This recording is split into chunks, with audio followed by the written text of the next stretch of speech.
the opening to it was the helmet of salvation. And the pastor that I had that wrote it, he's passed now.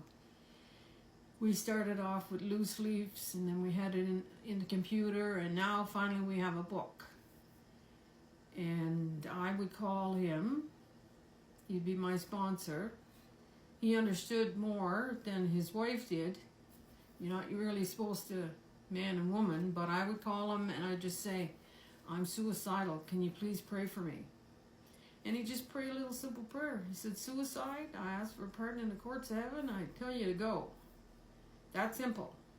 And I'd call him back and say it didn't leave. He said, well, go do something, putter around, do something, get your mind off it. And then it would leave. But then I would have it again and again. So I backslid when I was doing this teaching. And I went back out drinking, and I got to a really, really dark place. And I got a scare in my drinking, and I said, Lord, what am I going to do? Help me. And I heard in my spirit, AA. So I went to AA. So it's not a bad thing to humble yourself to go in these areas here, to get support and get... And when I walked in the room of AA, I heard people speak, and I go, oh my gosh, I'm home. They think like I think.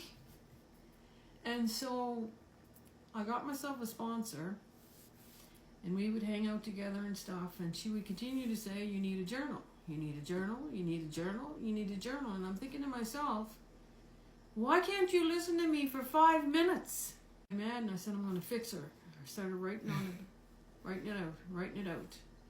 And I've never stopped. This is 10 years now, writing. But like I said, 4 years was just swear words, because I could never articulate what it was that was so painful.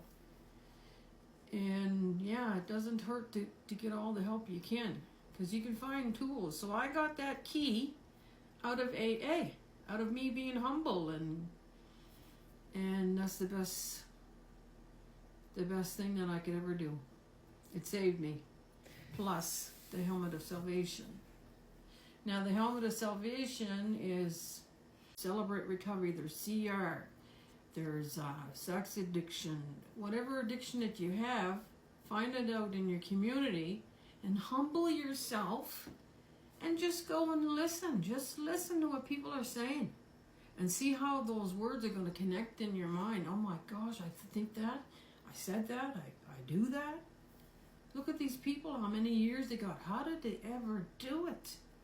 So when you're first there and you see someone, they go get a coin for, say, a month, and you're thinking to yourself, oh my gosh, how could I ever stop doing whatever? And for me, it would be drinking for 1 month. Not to go there. That is powerful. But there's people that have years and years and years. There's a lot of old-timers that were in AA, and I'm not even supposed to say AA because you're not supposed to publicize it, that they've passed away, and they got 40 and 50 years, and their biggest goal is that they would die sober. And they've achieved that. That's a great milestone. It's a great thing to be able to know that you're not going into eternity drinking. So there's a lot of humbling in it. There's a lot of, even in the journaling, it's a lot of humbling. Humble before the Lord. But there's no person that can help you. Like, I have a wonderful husband. He's caring. He's a great provider, a great protector. But I could never bring my trauma to him, because now I'm going to trauma him. So I have to bring it before the Lord. And he's even said to me one time, he said, because I do share some, it's got to seep out somewhere. And he said, you know, I really rather better when you journal. He will tell you what to do. He'll tell you where to go. But it's not a big audible voice. You got to be looking for it. You got to expect it. Know that God is going to speak to you, and it's in here. It's in your spirit that He's speaking to you. And it's the best thing I ever did in my life. I swallowed my pride and I went to a recovery group. And I go to different recovery groups and they do work. But deep wounds and traumas cannot be removed. Same as going to counseling. You cannot remove a trauma. But God can if you do it the right way. So for my son's death, I had forgiven his murderer, his best friend, but it was me that I had unforgiveness towards because of all the times I backslid. I thought I was a horrible, rotten mother because I believed in this thing that kept going in my head. You're a terrible mother, you're a terrible mother. And everybody has that for whatever it is that they struggle with. That voice is going to speak to you, and that voice is not God, and it's not your voice. It's the enemy. And so I had to write out all what I thought about myself.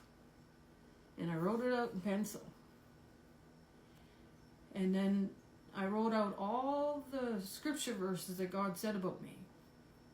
So I looked at them. I erased ones, I got rid of the pencil, and I started believing what God says about me. But everything that was in pencil, I would say, this lie go, this lie go. For each one, go to the abyss, go to the abyss. Now this took a little while here. It didn't just happen, just poof. There's no magic involved. And kept journaling, and kept journaling, and kept journaling. And God took it out. So people's pain, mentally, emotionally, and physically, if you have unforgiveness, more than likely, that's the root of what it is you're struggling with. And everybody has someone that they're bitter with. And that's how you get rid of your bitterness. You go in with God, and He removes it. And that's why asking for a prayer in heaven is very powerful.